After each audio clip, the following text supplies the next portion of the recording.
powered by Lupin Pharmaceuticals in association with Higher Secondary Principals Forum.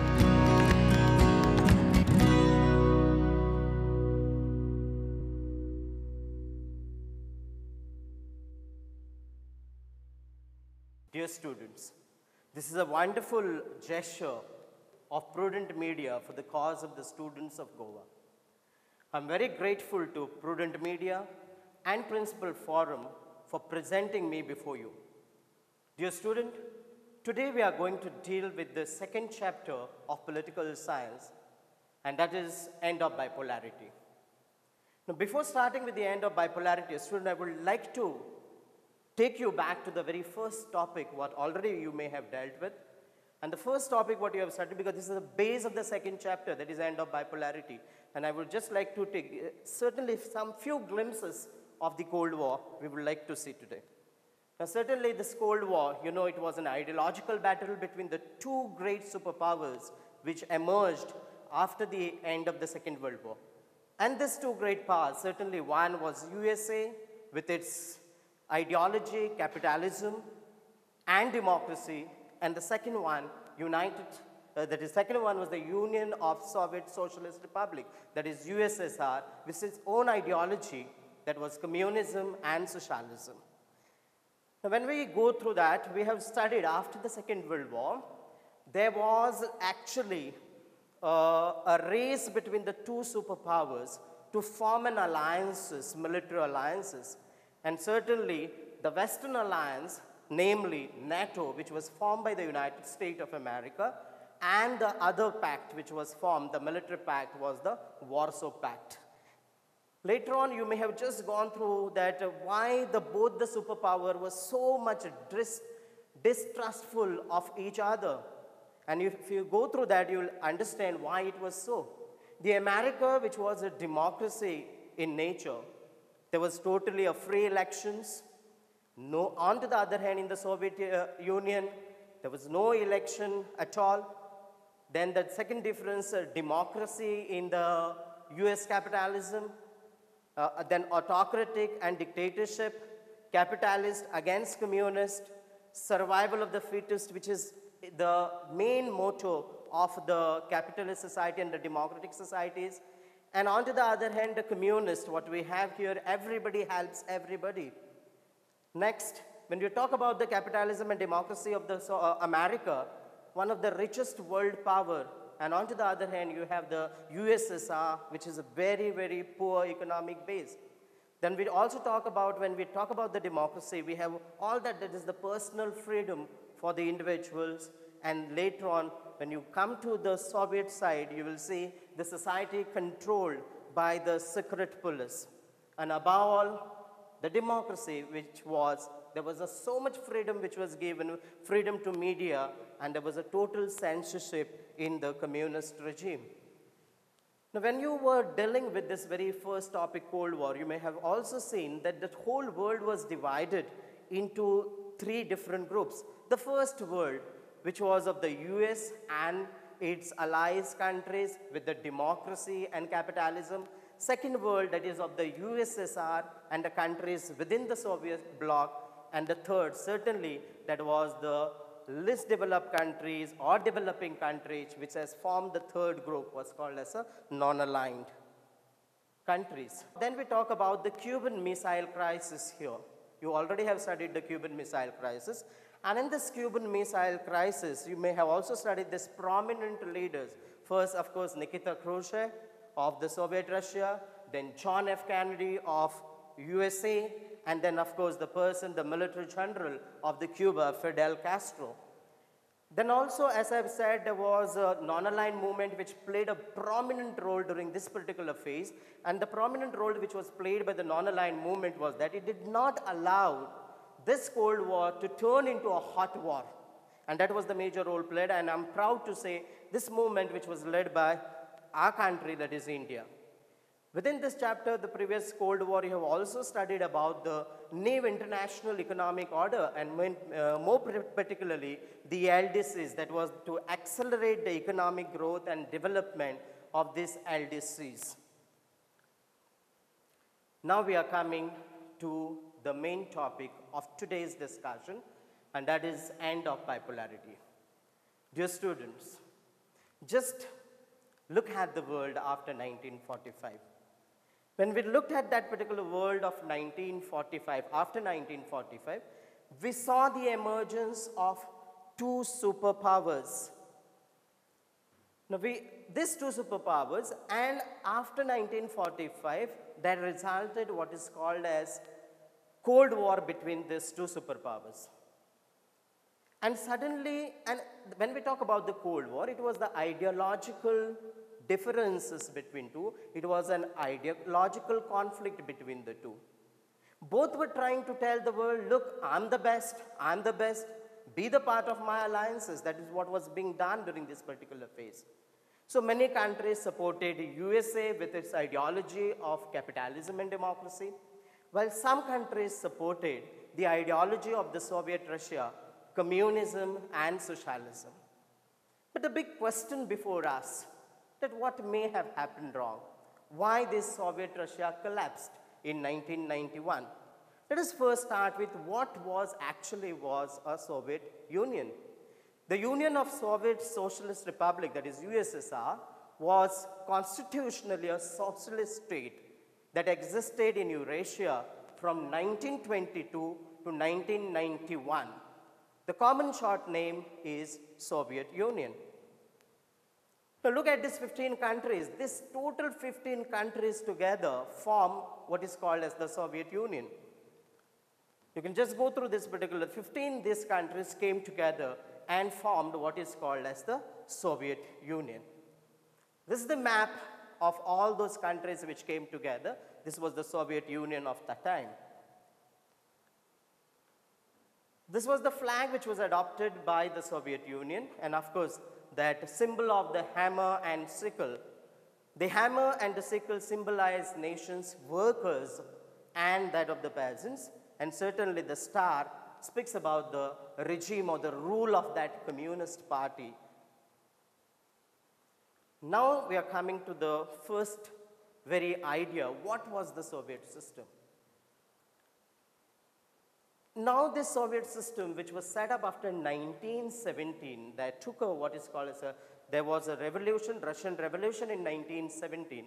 And after execution of the ruler there, this system was installed or brought in Russia, Soviet Russia.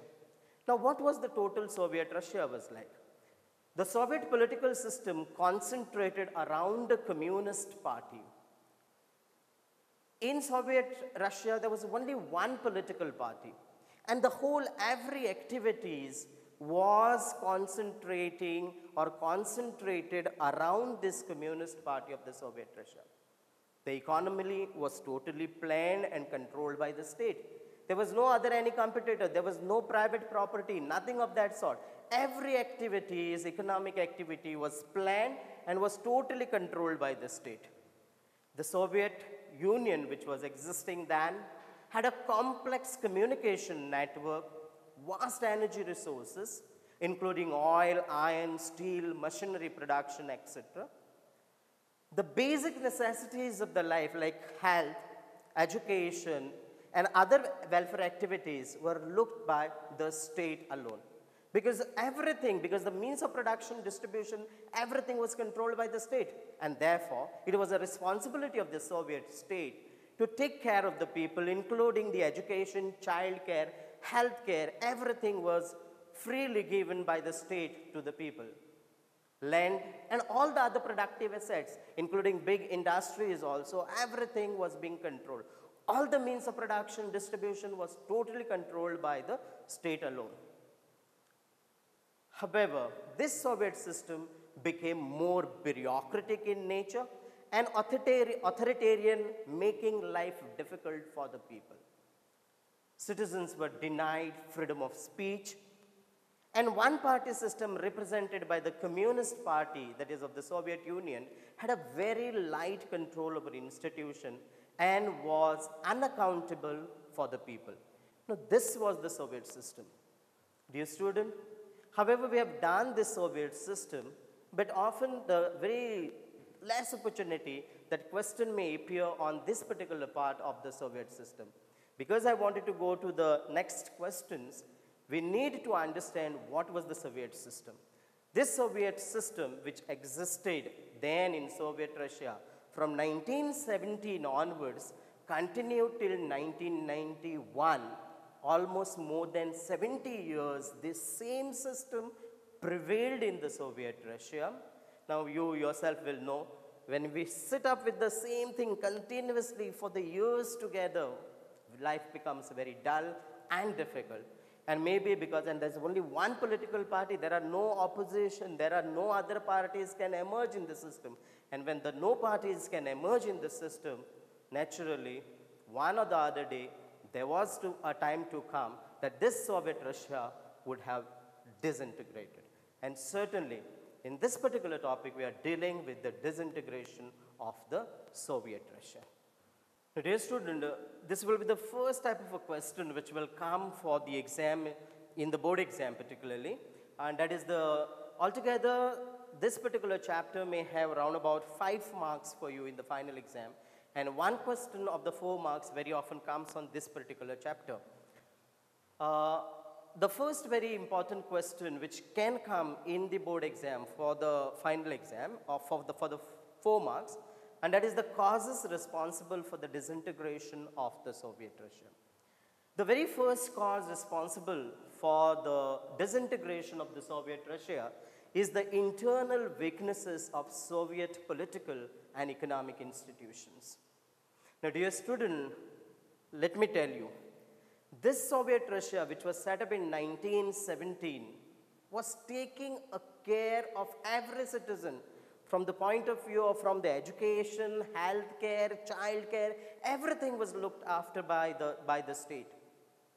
But dear student, from 1917, by the time they come till 1991, till the disintegration is too big span of time. That is more than 70 years. And certainly, later on, the people have developed high aspiration towards this particular system because they were getting everything what they wanted. But slowly and steadily, we have seen that this political institution and the economic institution, which was nearly working for the people, slowly and steadily, they failed to meet the aspirations of the people of Soviet Russia. And because they could not deliver the way they were doing it in the beginning of the era, starting of this particular system, the people was unable, they were finding it difficult there, to match up with this particular system. And this, to meet these aspirations of the people, it was not in the capacity of the state now, and hence, it was one of the cause which was responsible for the disintegration of the Soviet Russia. And this particularly led to the economic stagnation. And this economic stagnation was responsible for the severe consumer shortage. Those people were not getting the basic necessities like, the daily requirements was not fulfilled by the state. And certainly, this was the first cause for the disintegration of the Soviet Russia. That is the internal weaknesses of the Soviet political and economic institution. The second cause which was responsible for the disintegration of the Soviet Russia was the development of the satellite states. Now, what we mean by the development of the satellite state? Dear student, in the very first topic you have studied about the Warsaw Pact. The Soviet Russia went on making friends, and that military alliance was formed, what is called as a Warsaw Pact. Now, when you are the biggest power in that, the Soviet Russia, naturally Soviet Russia required to take care of all the satellite states. Much of the resources, money was spent by the Soviet Russia in developing nuclear and military arsenals of the satellite state, those friend countries of the Soviet Russia. So at that cost, naturally, they neglected the domestic things. At home, what was the requirements of the people was not fulfilled, but the Soviet state was much interested, to fulfill the needs of the satellite state. And this was the second cause responsible for the disintegration of the Soviet Russia. Thirdly, Communist Party was not accountable for the people. 70 years, more than 70 years ruling one single political party. We can't tolerate it, one single party ruling for 5 years also. There are midterm elections which are sometime held. And 70 years, one single party ruling, more than 70 years, one single party.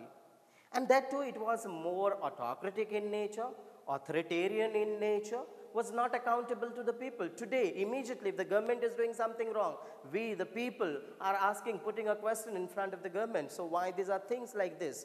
And immediately the government needed to answer us. But in this particular system, the Communist Party of the Soviet Russia was not at all accountable to the people. And this, because of this, the ordinary people felt alienated from this particular system. They felt they are very stranger in this particular system. Nobody of us, the government is not responsible. We are trying to ask some question to the government, and the government is not giving any answer. So this Communist Party, which was there in the Soviet Russia for 70 years, was not accountable to the people.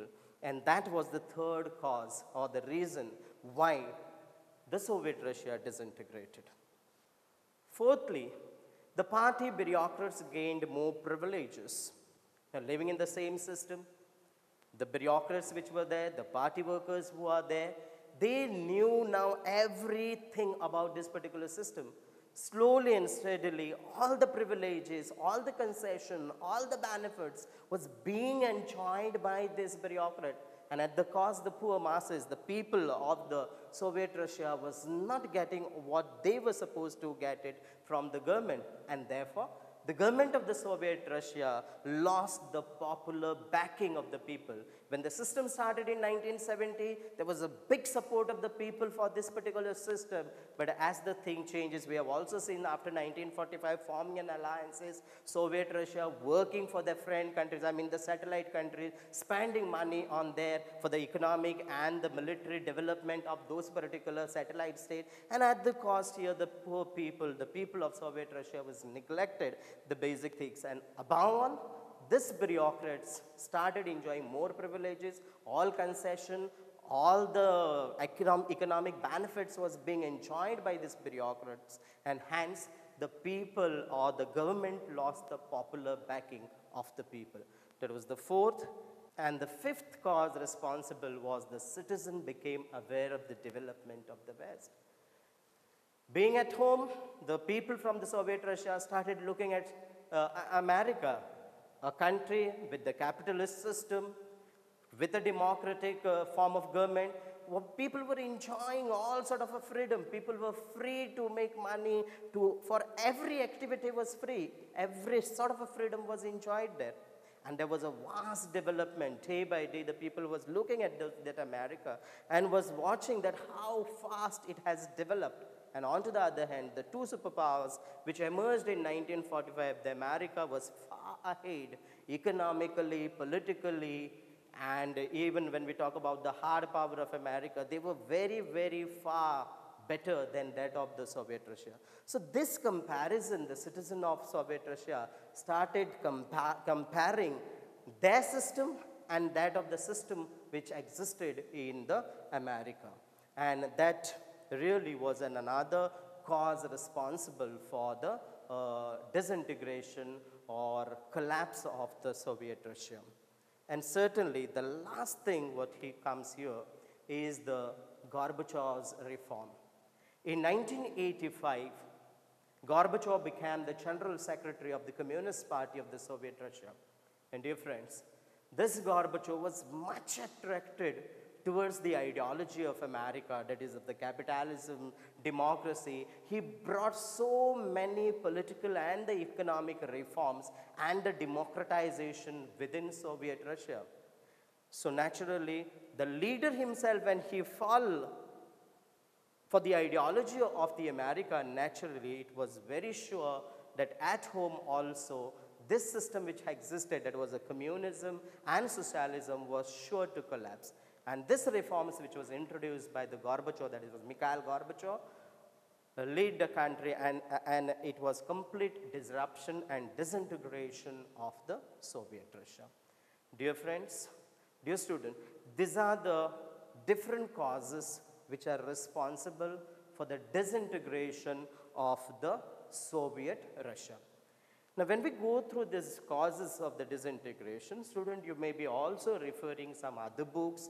You may be also going through the NAD, and you will get many other reasons also. Please have a word with your own teachers, whether to include those particular points. If you find any new points, when you do some particular references here and there, ask your teachers whether you could include those other points also, because we cannot get in all those particular points because of the short span of time. So these are the some of those points which you can put it for this particular answer for the disintegration. Once again, I'm going through that. That is the internal weaknesses of the Soviet political and economic institution. Second, development of the satellite state. Third, Communist Party was not accountable for the people.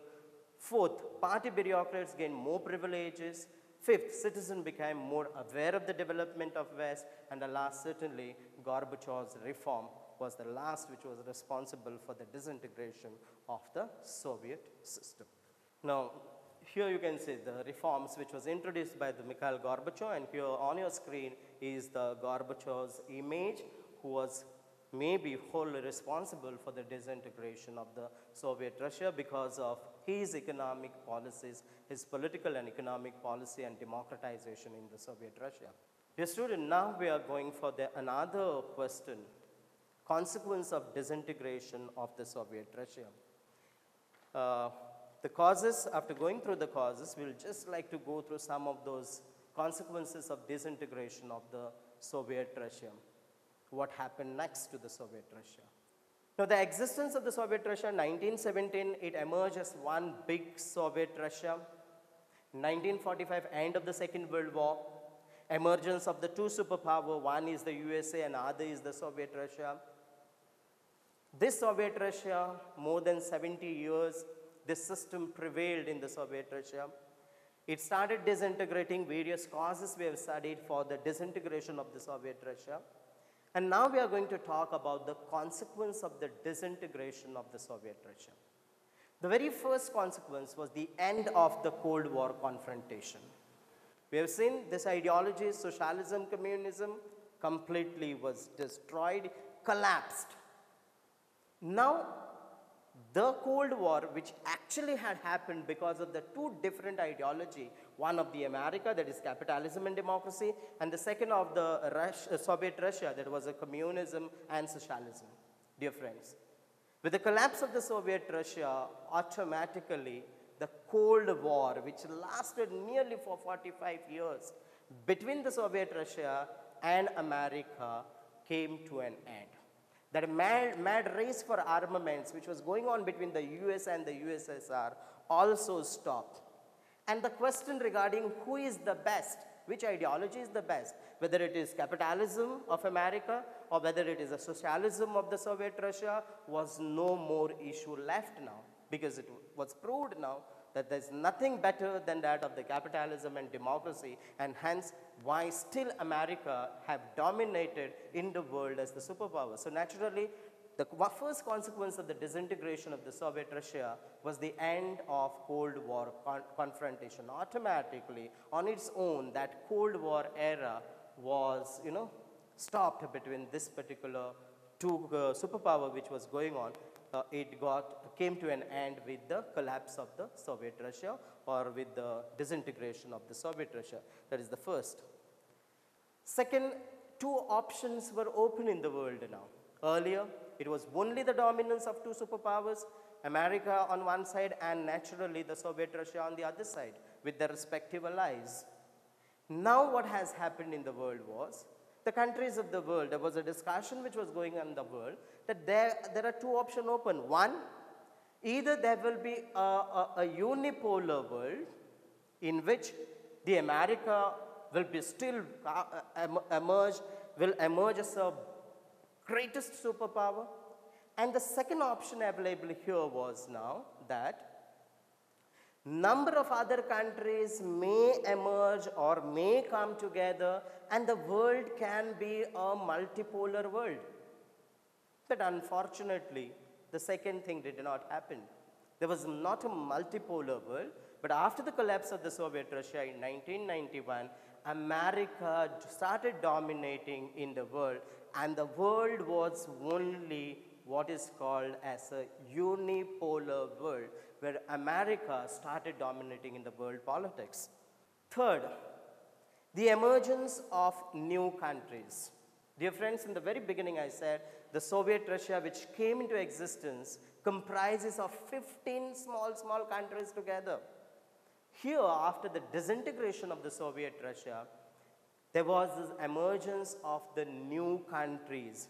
They broke, they separated from the alliances of the Soviet Russia, and they now wanted to be an independent. Many of the eastern states wanted to join the European Union and become a part of the NATO. Look, this is much more interesting. Where earlier they was the part of the Soviet Russia, now they needed to break up from there and be a part of the NATO. That was something great which was happening. So there was an emergence of the new countries with the disintegration of the Soviet Russia.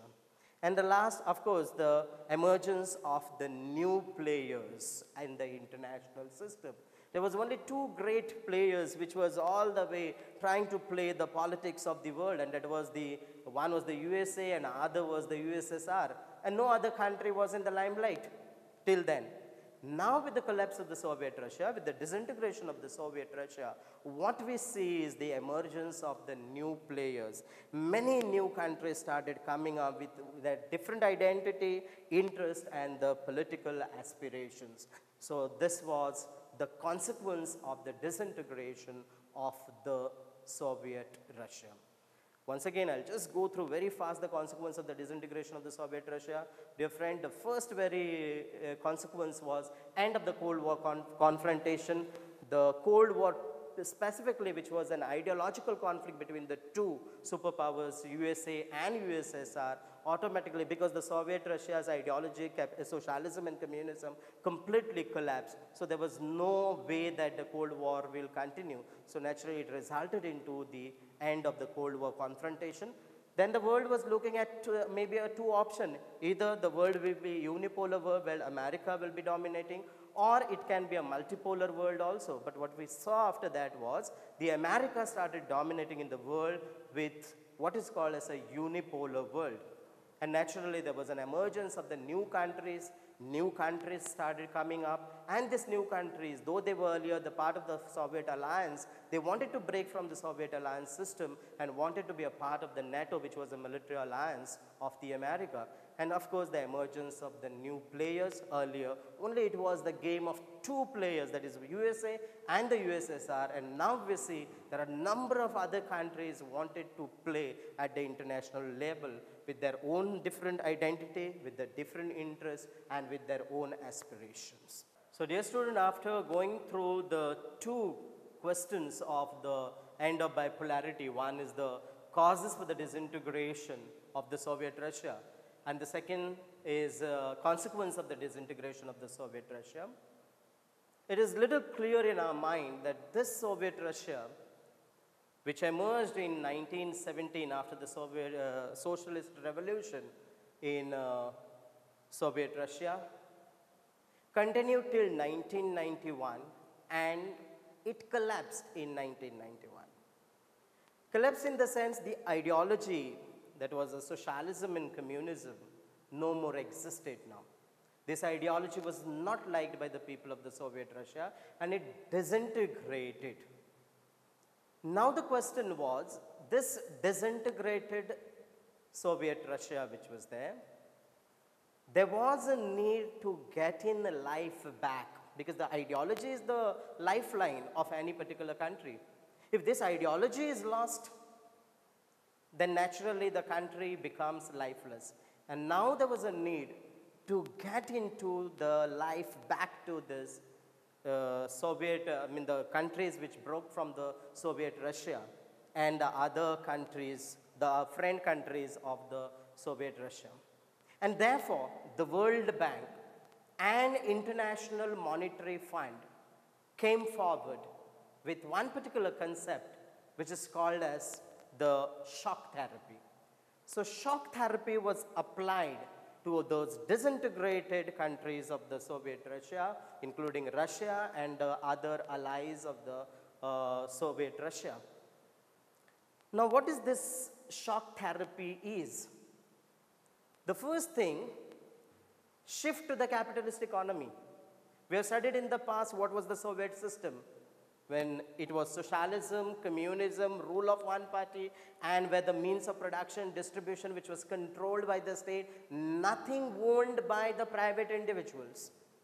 The first very thing what was required here is, and that shock therapy, which was designed by the World Bank and International Monetary Fund, said, you need to take now this shock therapy. And under this shock therapy, what you are supposed to do is that shift to the capitalist economy. No more that ideology of socialism. Give up that, and you need to shift to the capitalist economy. That means the private ownership was to be the pattern, dominant pattern in the society.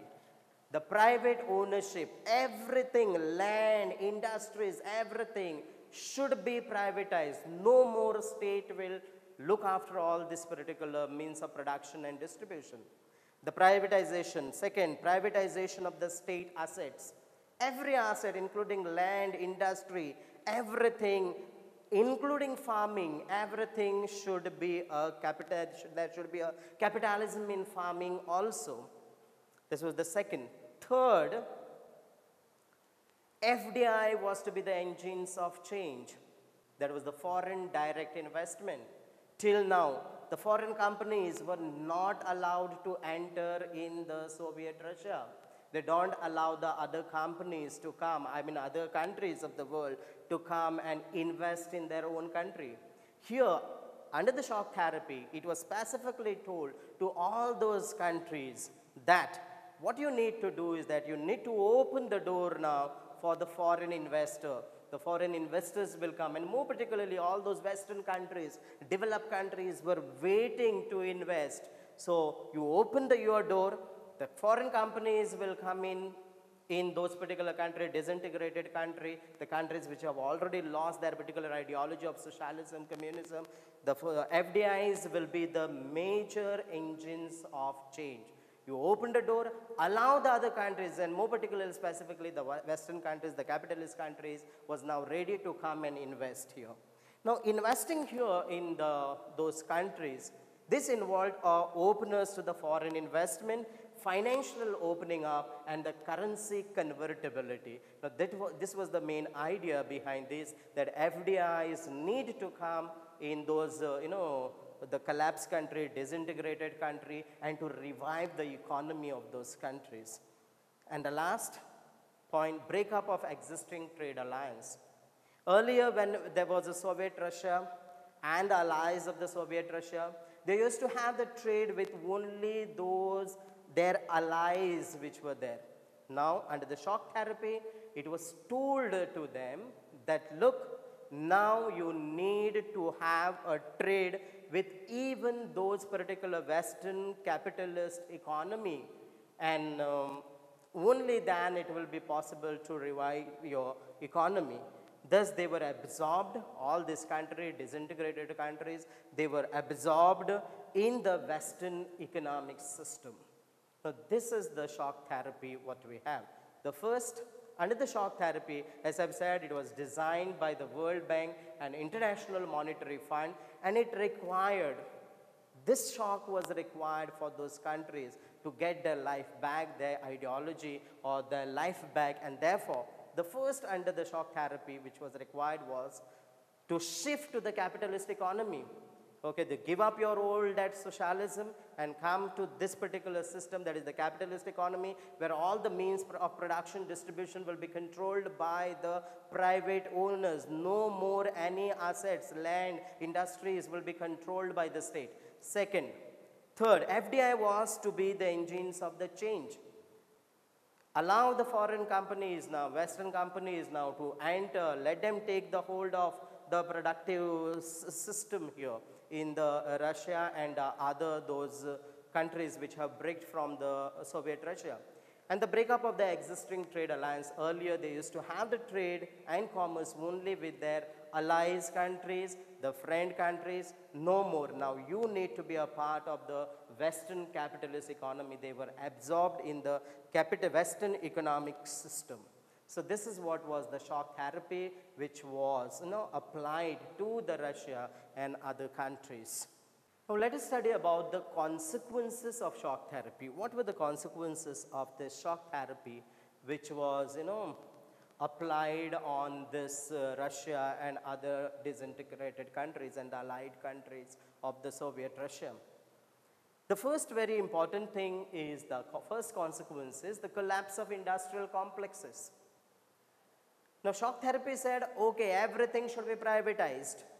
So there was no other way left for the government of these countries than to sell their industries.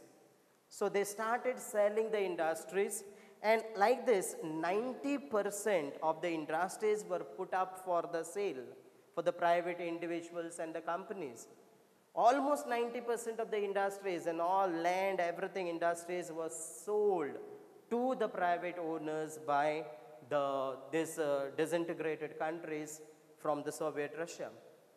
Secondly, and when industries were sold, they were sold to the throwaway prices to a very cheaply they were sold by the government. So there was a total collapse of the industrial complexes. That was the consequence of the shock therapy. Secondly, the value of ruble, that is the Russian currency, declined dramatically because of this. The value of the ruble, that is the Russian currency, declined dramatically. The rate of inflation was so high that the people started losing the savings also what they were having. The collective farm system disintegrated, and people were having shortage of food. And throughout Russia started to import food. Food also they need to import from the outside. So that was the second consequence of the consequence of the shock therapy. Third, social welfare schemes were destroyed. Now in the past we have studied since the emerging of the Soviet Russia from 1917 onwards, we saw that everything, all the means of production, distribution, everything was being controlled by the state. And this naturally was a responsibility of the state to give all the basic things to the people of the Soviet Russia. That was the education, healthcare, and the social welfare scheme. Everything was given by the state. But with the coming of the capitalism, with the coming of the shock therapy, which was brought in here now, there was a capitalist system. All the means of production, distribution were controlled by the state. So naturally, all the money was in the hands of the private people. And naturally, the state was having a lack of fund now. So the state gave up the ideas of the social welfare scheme, was completely destroyed in the Soviet Russia. Fourth, the construction of the democratic institution was not given priority. Now, dear friends, when we talk about the changing of the shock therapy, in hurry, everything, they took up only one particular aspect. Because when we talk of the capitalism, along with the capitalism, democratization also need to come in. Now, what has happened in these particular countries, Russia and other disintegrated countries and the allies groups which were there of the Soviet Russia earlier, they only thought of getting one part of it. Only towards the economic institution. More stress was given on the economic institution. All the privatization of the state assets was done. And along with that, they need to actually, if the capitalist system has to flourish, then there should be simultaneously, the political system should be a democratic system, where the much attention was not given. Both of them, they need to go together. That is, capitalism and the democracy will go hand in hand. But here, only more attention was given towards the economic structure, but the construction of the democratic institution was not given priority. The Russia and the other countries, they drafted their constitution in hurry. They formed what is the system with more power was given to the president. The executive power vested in the hands of the president, and he was made more powerful than the elected representative in the Russia and elsewhere.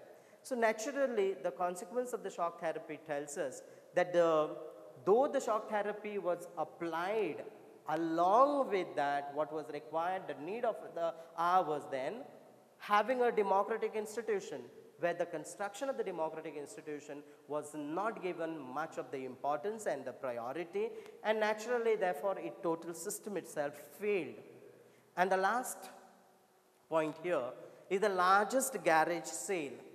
That is, the industries were sold to the throwaway prices. Most citizens sold their vouchers. The citizens was given the vouchers to come and buy this particular industries. Many of the citizens who got the vouchers, because they were not having enough money, started selling these vouchers in the black market because they needed money then. So these are the consequences of the shock therapy. The first very important thing what you need to understand here is, because of the shock therapy which was applied, first thing what happened, collapse of the industrial complexes. Almost 90% of the industries were sold to the private individuals. Value of the ruble declined dramatically. There was an inflation, there was shortage of the food grains and the consumer goods. Social welfare scheme was completely given by the state.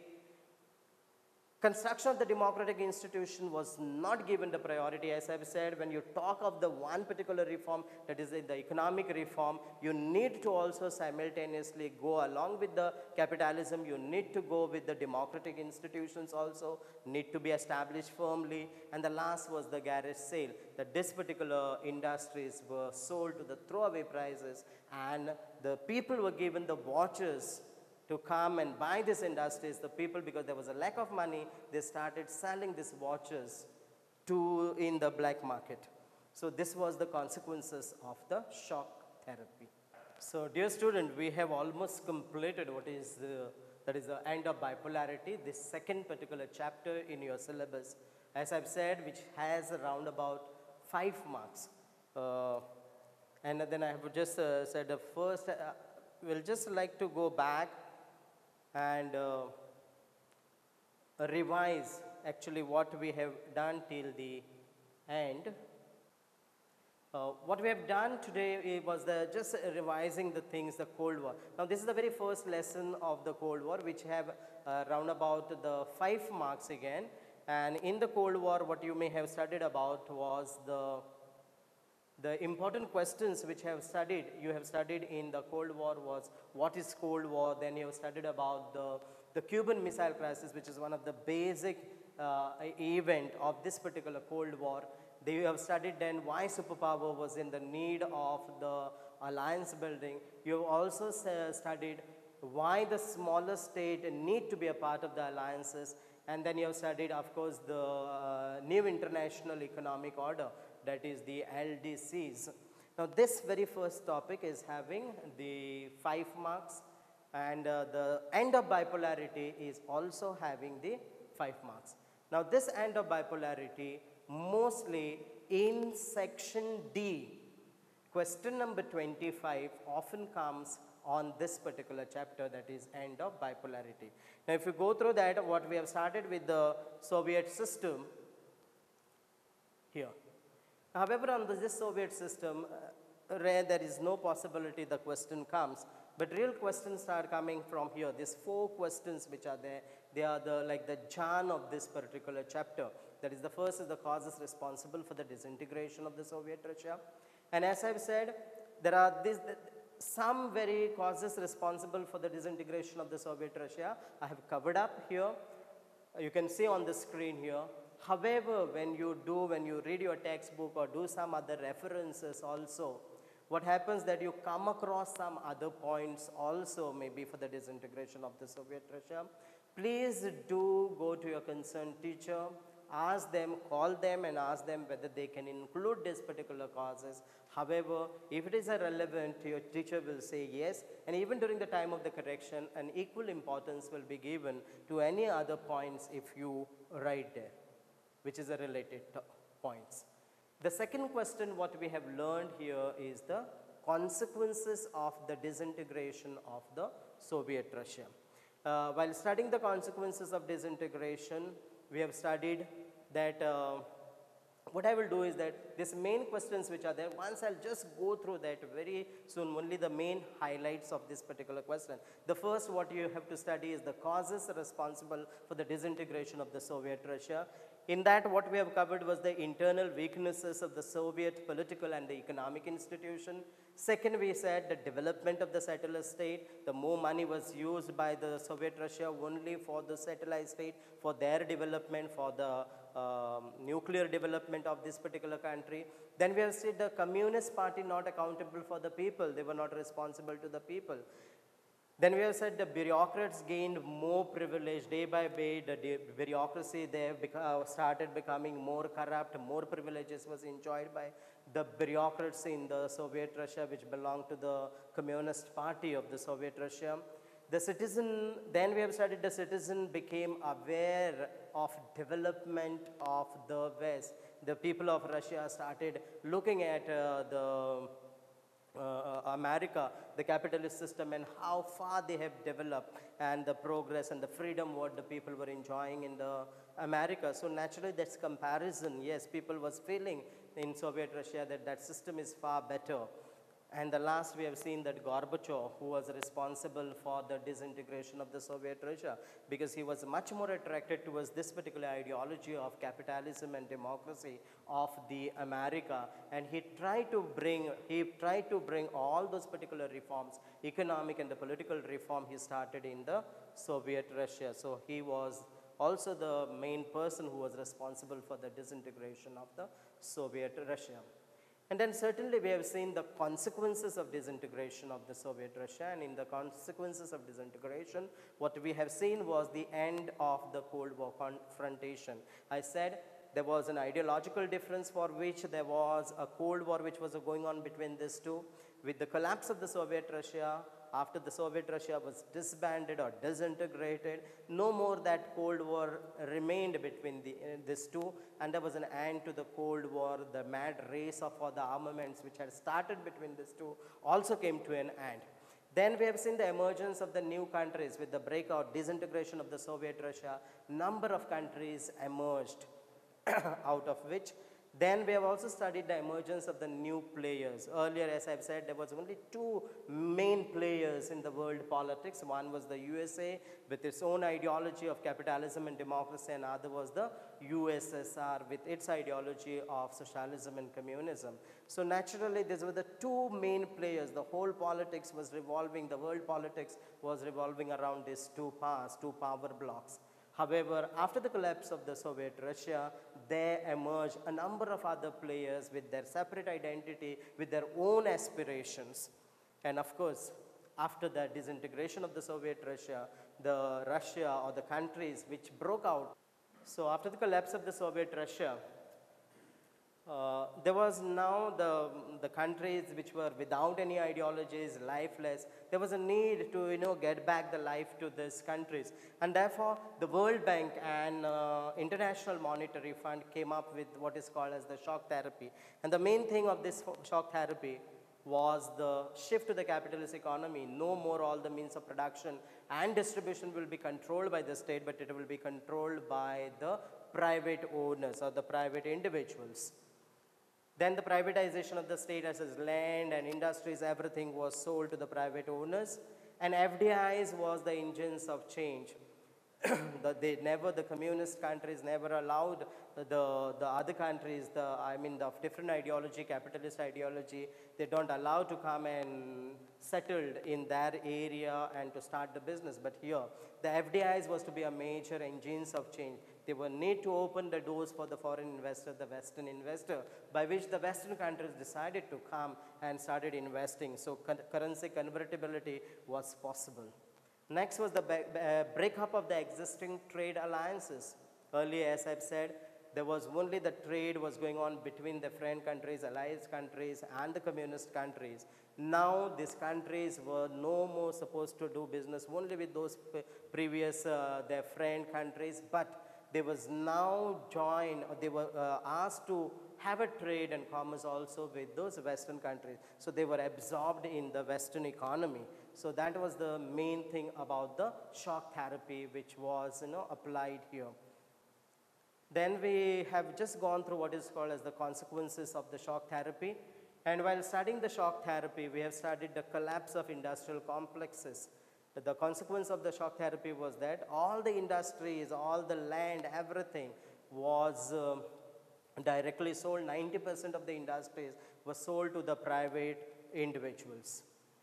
The value of ruble declined dramatically. We have seen the inflation was at its height.